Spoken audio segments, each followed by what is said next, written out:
Everybody! I don't think you did that right. I'm gonna restart that because my camera's stupid. Hi everybody! It is Trixie here, and first off, I would like to say that I have a Weebly. I think that's how you pronounce it. I have a Weebly now. And I also kind of have a merch store. Keyword is kind of. I just kind of did it for shits and giggles. But I'll link both of those to my merch store and my Weebly in the description below. You don't even have to buy anything from the merch store. I'm not going to force you to. It's kind of a, oh hey, I was bored as fuck one day and I decided to just make merch.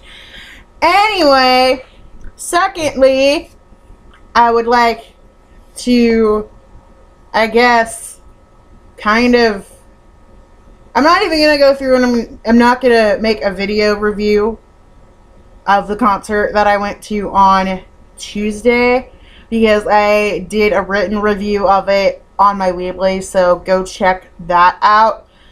But once I can figure out how the fuck I'm going to get all my videos back that I had of the concert on Tuesday, I'll go through and I'll upload those, even though they're only like maybe longest one is like 40 seconds. They're only a few seconds long because I had to do it on my Snapchat because I had no room on my fucking phone, and then when I did get room I didn't want to record the whole song because that's not how I roll.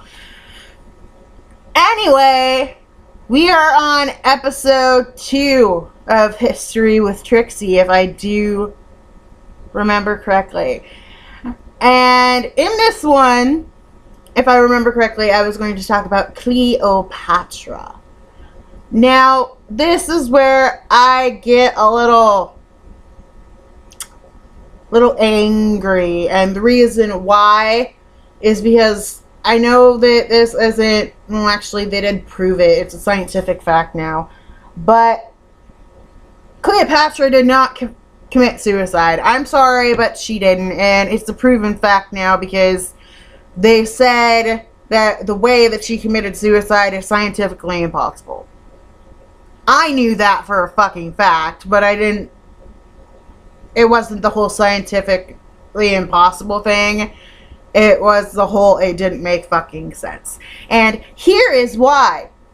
If you delve into the research of the Ptolemy dynasty, you will find out that it is full of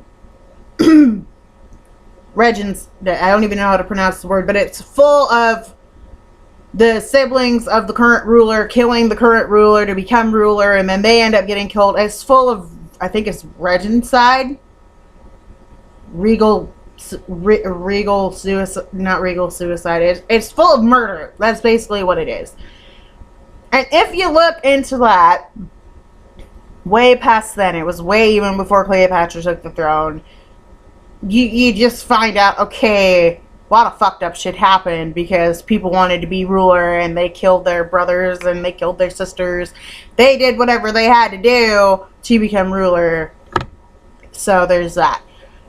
Once you get to Cleopatra, you find out that not only did her father kill her older sister because her older sister took over when she had no right to because her father was still alive and he was off in Rome trying to get help to keep his throne, from what I remember. That's how the story goes. He went off to Rome to ask Julius Caesar, you know, hey, can you help me out? I'm about to lose my throne, and I don't want to. I need military support and everything else. He went through and he did that. His daughter, Bernice, went through and took over, even though she had no fucking right to. When he had came back, he killed her off, put Cleopatra and her younger brother on the throne. Well, he didn't even do that. He ruled, and then he ended up dying. Cleopatra and her younger brother took the throne. That is where the whole Cleopatra story starts. You go through, and Cleopatra ends up getting pushed off the throne by her younger brother and her younger sister.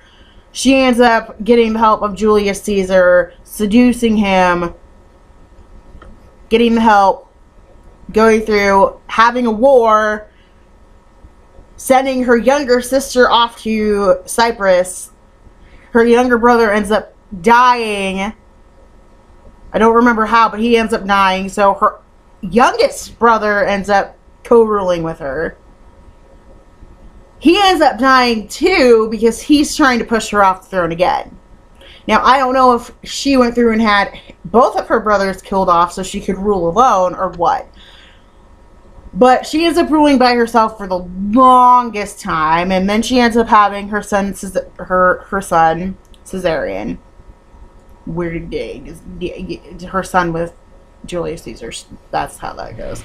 Ends up having him. Julius Caesar ends up getting assassinated. We all know that story. Ides of March. It was horrible. I'm not even going to get into Rome because I wasn't really fully into Roman history. Egypt is more my thing. So then Mark Antony and Octavian, later on Augustus, go through and take over Rome because Octavian was Caesar's heir. Mark Antony went through and was like, okay, well, you can have all of the other provinces, but I get Egypt and a few others. He goes to Egypt.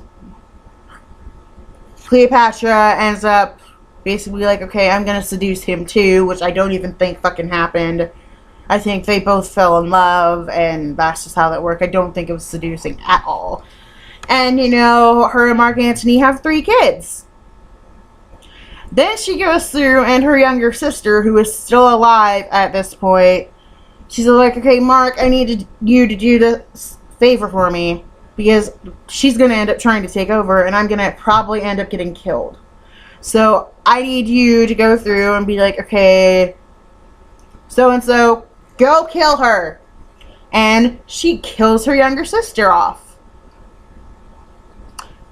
So if you take that all into account, why the fuck would she commit suicide if she went through so much struggle to try and keep her throne? She had to deal with her younger sister and her younger brothers trying to kick her off.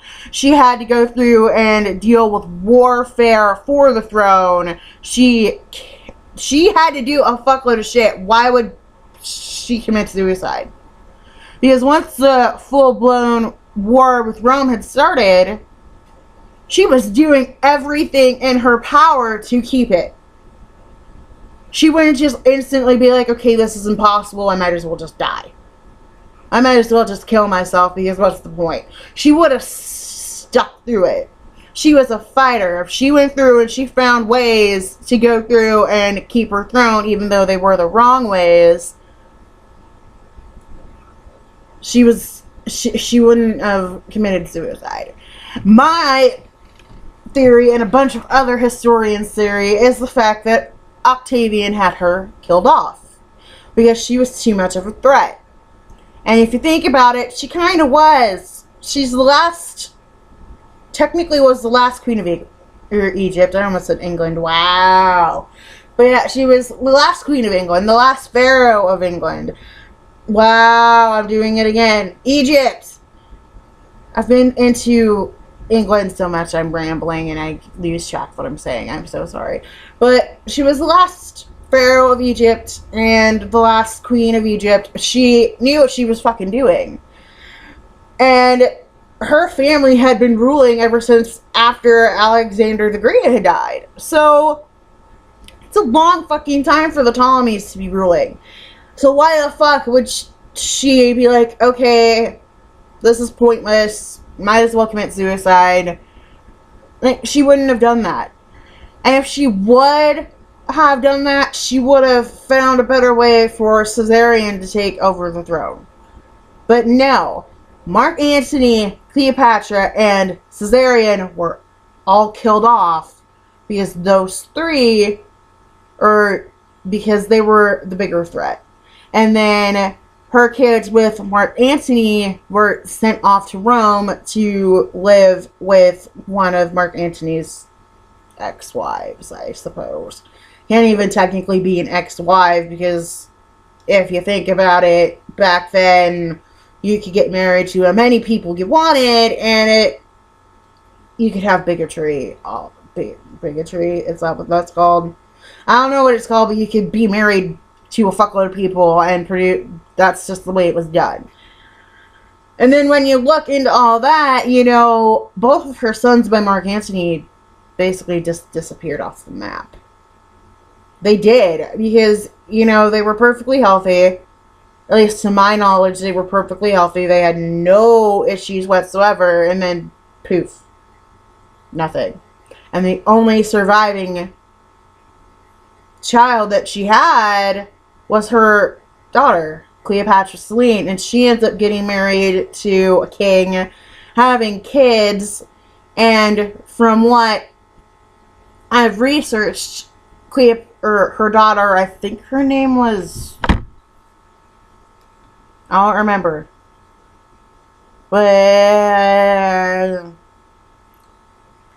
I honestly don't remember what her name was. I'm actually looking it up right now, but yeah, her daughter, Cleopatra's great-granddaughter, not great-granddaughter, Cleopatra's granddaughter, went through and she saw the crucifixion of Christ. That is what I have researched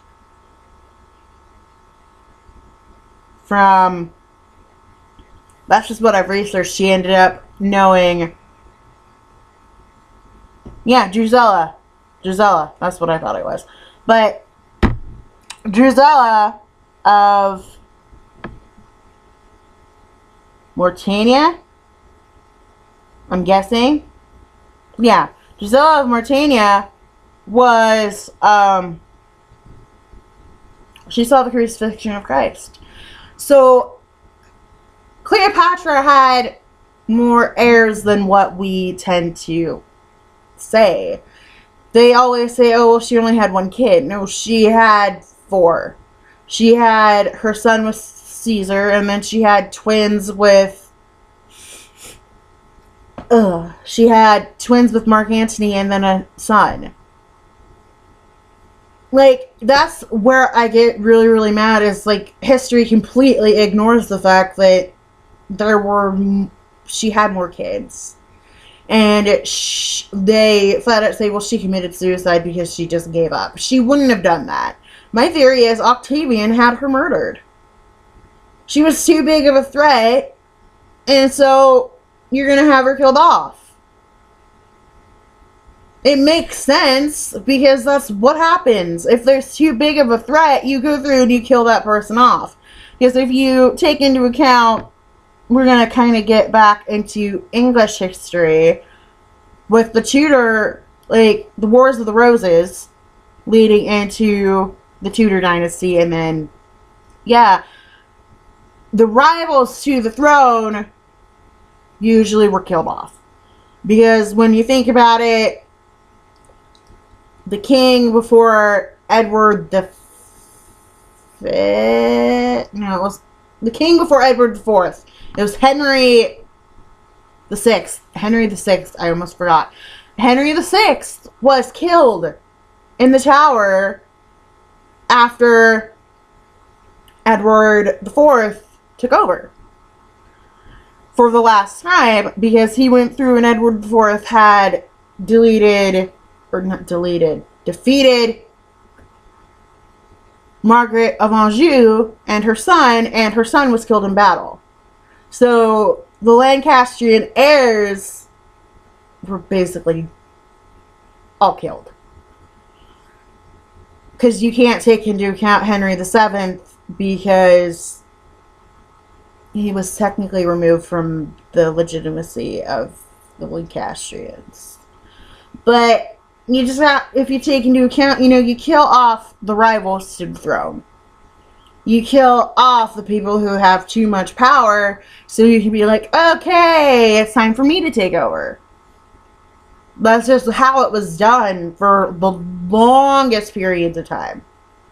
I seriously think that Alexander the Great was killed off because power had went to his head and he just wasn't doing a good job ruling. And technically he wasn't even ruling because his mom was taking care of all the provinces. His mom was ruling Greece while he was off exploring the world and expanding the borders. Like an idiot. And, you know, then you take into account that Cleopatra had killed off almost all of her siblings except for her older sister, because her older sister was killed off by her father. Back then, you killed off people with too much power. And that's why Octavian killing Cleopatra and Mark Antony and Caesarion makes so much sense. Because that's a power trio. Granted, Caesarion was too young to have, in my opinion, he seemed a little bit too young to have too much power, but at the same time, he was co-regent along with his mother. So you take all that into account, she was murdered. And I know that this is just a theory, but at the same time, her committing suicide by an asp, it's been proven scientifically impossible. Because I don't even know how it was proven scientifically impossible. They just said that an asp would only be able to do it once and not do it continuously. The venom just wasn't potent like that. It couldn't instantly go like boom, boom, boom, kill everybody. That's what I have researched, or what they've said. But I know it's a theory, and I know that we're never going to know what fully happened. I know that. I get that. It's how history works. We're never going to fucking know how it happened. And we're never going to know what fully happened. But a theory is a theory, and sometimes more theories make more sense. So that is my whole Cleopatra history lesson. Kind of, sorta. It's basically just me saying don't believe the history books because there's a fuckload more facts. And you need to do your research before anything. Because I stopped believing in the history books when I was probably in like 12th? No, it wasn't 12th grade. I stopped believing history books when I was in like 4th grade. Because I knew that there had to be more to the story. And I even went through and I proved my history teachers wrong a lot of times when it came to Egypt and England. Because they were like, oh, well, this, and this happened. And I'm like, okay, well, this is not right. And I supported my evidence. And needless to say, they were like, okay, we need to not trust you with English history and Egyptian history because we'll just get a whole argument. And so I proved them wrong. I pissed them off. It was sad. But I am going to go. I will leave the links to my Weebly and my merch store down in the description below. I will see you guys hopefully in a few days. And in the next History with Trixie episode, we're going to go back to Tudor England and discuss Henry VIII's children. So I will see you guys in a few days. You're amazing, you're smart, you're beautiful, you're talented. Don't let anybody tell you any different. And I hope you all have a good weekend coming up.